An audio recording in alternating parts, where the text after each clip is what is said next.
नमस्कार, ये रेडियो जागो 90.4 एफएम है।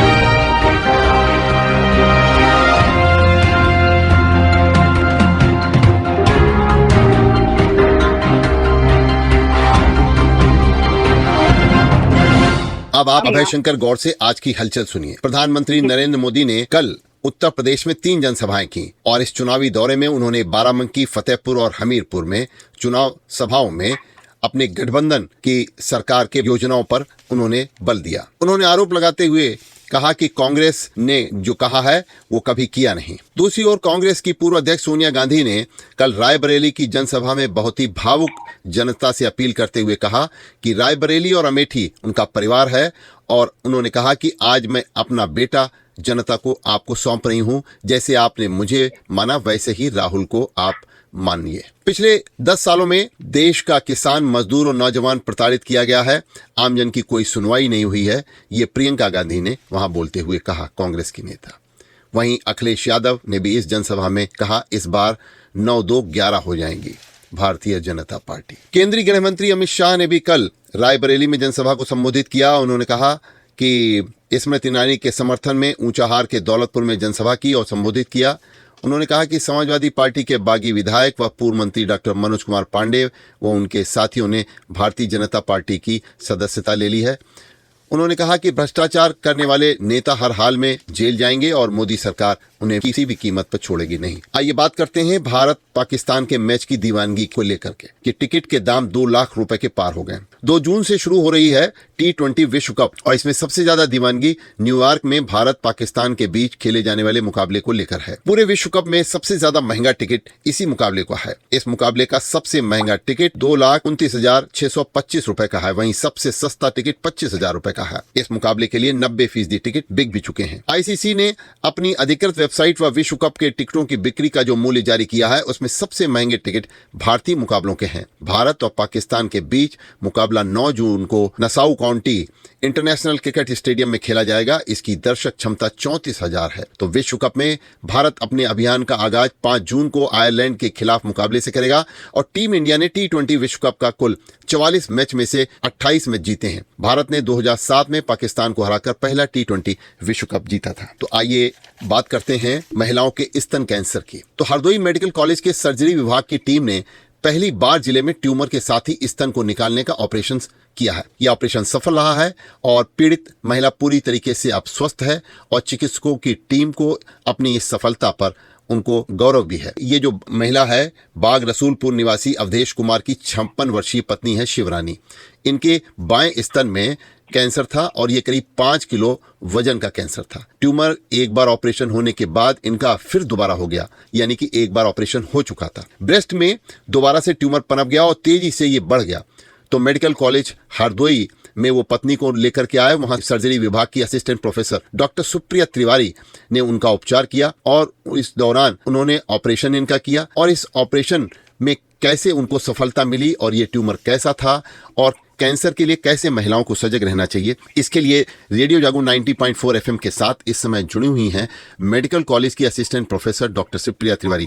सुप्रिया तिवारी जी, आपका रेडियो जागो 90.4 एफएम में स्वागत है। धन्यवाद। तो ये बताइए डॉक्टर साहब कि ये कैंसर जो है कैसे पनप जाता है और इतना बड़ा कैसे ट्यूमर हो गया कैंसर उसका, और कैसे ऑपरेशन आपने किया और कैसे वो सफलता प्राप्त की, और अब उस महिला के स्वास्थ्य की स्थिति क्या है? जनरली महिलाओं में गांठें तो बहुत ज्यादा होती है। हर महिला को लगभग उसको लगता है कि मेरी ब्रेस्ट में गांठ है और गांठ होती है। लेकिन बस एक बात का बहुत ध्यान देना जरूरी है हर महिला के लिए, चाहे वो नई उम्र की हो चाहे वो ज्यादा उम्र की हो, कि अगर ब्रेस्ट में कोई भी गांठ उसको लग रही है तो सबसे पहले डॉक्टर को जरूर दिखाए। क्योंकि ये मान के चलिए ब्रेस्ट में गांठ है और कोई भी गांठ है, जब तक उसकी पुष्टि नहीं हो जाती कि ये खतरे वाली मतलब कैंसर नहीं है, तब तक वो कैंसर मान के ही चलना चाहिए, चाहे जो भी गांठ हो। पहली बात तो ये सभी के लिए है। दूसरी बात ये है कि इस महिला जो हमारे पास आई थी इसको बहुत बड़ी सी गांठ थी और एक बार इसका ऑपरेशन हो भी चुका था। लेकिन ये लोग जब आए कि हाँ हम लोगों ने अपनी टीम से बात की, दिखाया, तो पता चला इसको हम लोग ऑपरेट कर सकते हैं ब्रेस्ट सहित। एक ही ऑप्शन ब्रेस्ट निकाल की जगह कि पूरी ब्रेस्ट में इसको हो चुका था ट्यूमर। तो फिर इसको हमने बेहोशी वालों को दिखाया, एनेस्थीसिया को, और दिखाने के बाद इसको ऑपरेशन के लिए प्रिपेयर किया। फिर ट्यूमर निकाला, ब्रेस्ट निकाल दी और अभी महिला पूरी तरह स्वस्थ है। बस उसको थोड़ी सी खून की कमी है, लेकिन वो पहले से उसका खून था, उसको 3 बोतल हम लोगों ने खून भी करवाया ऑपरेशन के पहले। बाकी हमारी सही है, खा पी रही है, एक उसकी ड्रेसिंग भी हो चुकी है। तो जो महिलाएं ब्रेस्ट में कैंसर जिनके होता है वो कैसे उनको पता लगेगा, कैसे वो आपके पास आए दिखलाने के लिए कि क्या उसके? महिलाओं को जैसे हम लोग कैंसर जागरूकता में भी बताते हैं, या कैंसर की अभी आईएमए का जो कैंसर जागरूकता हुई उसमें भी बताया कि महिलाओं को अपने हर दिन मतलब हर 15 दिन को अपने ब्रेस्ट का एग्जामिनेशन कर लेना चाहिए, कहीं मेरे कोई गांठ तो नहीं फील हो रही है। ये महिलाएं को स्वयं मतलब घर किसी को डॉक्टर के पास जाने की जरूरत नहीं कि मेरे देखो गांठ है कि नहीं है, ये दिखाने के लिए नहीं, लेकिन कोई काम करते समय हर 15 दिन में अपने ब्रेस्ट को एग्जामिन करके देखें कि हाँ मेरे गांठ तो नहीं फील हो रही है। अगर उनको कहीं भी लंप अजीब लग रहा है जो पहले नहीं था तो वो डॉक्टर को दिखाए जाके कि मुझे ऐसा लग रहा है क्या ये दिक्कत हो सकती है कि नहीं हो सकती, तो डॉक्टर डिसाइड करेगा कि हाँ ये नहीं है, तो अपने आराम से फिर 15 दिन बाद एग्जामिन करें। तो ये हम कैंसर को बहुत जल्दी रोक सकते हैं और बहुत कम स्टेज में पता कर सकते हैं। जैसे किसी को बहुत छोटी सी गांठ है, अभी लगती है तो डॉक्टर के पास जाएगा तो हम उसको बता सकते हैं कि ये अभी कैंसर नहीं है या इसकी शुरुआत है, क्योंकि जनरली सबसे जो हमने हरदोई में या कहीं भी देखा अभी तक कैंसर गांठ नहीं पता उसकी गांठ है, हर केस कहता है 15 साल से मेरे गांठ है, 10 साल से गांठ है, लेकिन वो डर की वजह से या किसी कारण वजह से वो डॉक्टर के पास नहीं जाता जी।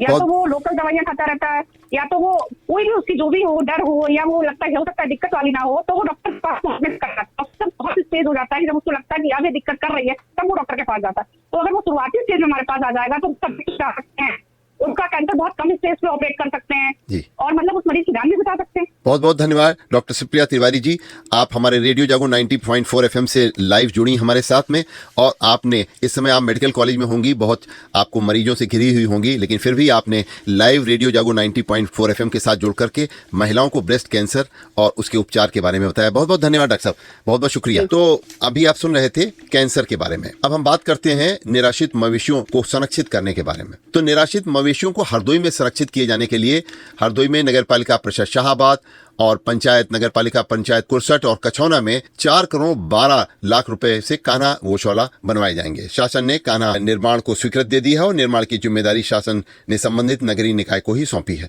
इसके लिए राशि भी जारी कर दी गई है। तो आइए बात करते हैं पिछले दिनों प्रधानमंत्री मोदी की फतेहपुर और नौ में सभाओं की वजह से वो जो भारी वाहन थे उनके प्रवेश पर जो प्रतिबंध लगा और रूट डाइवर्जन की वजह से आसपास के 8 जिलों में हाईवे पर जाम लगा रहा, और डाइवर्जन को देखते हुए भारी वाहन के चालकों ने जगह जगह हाईवे पर वाहन खड़े कर दिए, जिसके कारण हाईवे पर भीषण जाम लगा रहा।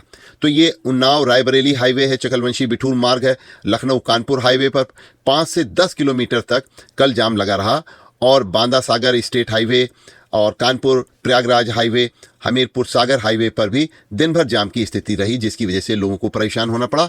लेकिन पुलिस ने इस जाम को बांदा सागर हाईवे और कानपुर फतेहपुर हाईवे पर बैरियर को खुलवा दिया सभा होने के बाद प्रधानमंत्री की, और इसके बाद वाहन अपने गंतव्य पर रवाना हो गए। बात करते हैं संयुक्त राष्ट्र ने भारत का जीडीपी वो सकल घरेलू उत्पाद वृद्धि दर का अनुमान को बढ़ाकर अब करीब 7% कर दिया है। ये एक बहुत बड़ी बात है। भारत में खुदरा महंगाई घटकर 2024 में 4.5% होने का अनुमान है। यह आरबीआई के 2 से 6% के लक्ष्य सीमा में रहेगी। भारत में मजबूत विकास और उच्च श्रम बल भागीदारी के बीच श्रम बाजार संकेतकों में भी सुधार लगातार दिखलाई पड़ रहा है, और देश में बेरोजगारी के बीच चौंकाने वाले आंकड़े हैं। वित्त वर्ष 2023-24 में 1.76 करोड़ लोगों को काम मिला है।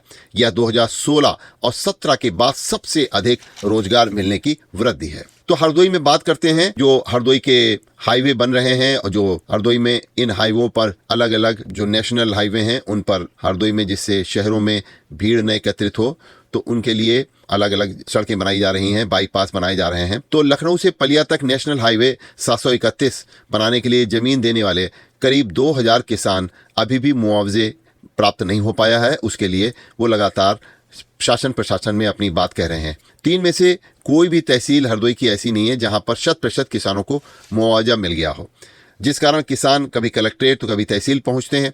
और national highway authority of India की बरेली शाखा को हाईवे बनाने की जिम्मेदारी दी गई है। इसमें शाहाबाद बेहटा गोकुल हरदोई शहर में इस समय बाईपास का निर्माण कार्य भी चल रहा है, और करीब 2 साल से 40 करोड़ रुपए की धनराशि खाते में डाल भी रखी गई है, लेकिन करीब 2000 किसान को अभी मुआवजा नहीं मिल पाया है। सदर तहसील के 1134 हैं इसमें किसान, शाहाबाद में 320 हैं और संडीला में 536 किसानों की पत्रावलियां अभी पूरी ही नहीं हो सकी हैं। इसलिए मुआवजा वितरण की प्रक्रिया को गंभीरता से लेने के लिए हरदोई के सिटी मजिस्ट्रेट एसके त्रिवेदी ने मुआवजा वितरण के लिए तहसील से पत्रावलियों को तेजी से कार्रवाई करने के लिए निर्देश दिए हैं। हरदोई के उप जिलाधिकारी सदर एसके मिश्रा ने कहा है कि मुआवजा वितरण से जुड़ी पत्रावली तैयार कराने में कर्मचारी जुटे हैं और शीघ्र ही 83 फाइलें वो भेज दी जाएंगी और जल्द ही समस्त किसानों की मुआवजा संबंधी पत्रावली तैयार कराकर उनको भेजा जाएगा। अभी आप सुन रहे थे अभय शंकर गौड़ से आज की हलचल। सुनते रहिए रेडियो जागो 90.4 FM। आप खुश रहें, स्वस्थ रहें, आपके सुखमय जीवन की हम कामना करते हैं।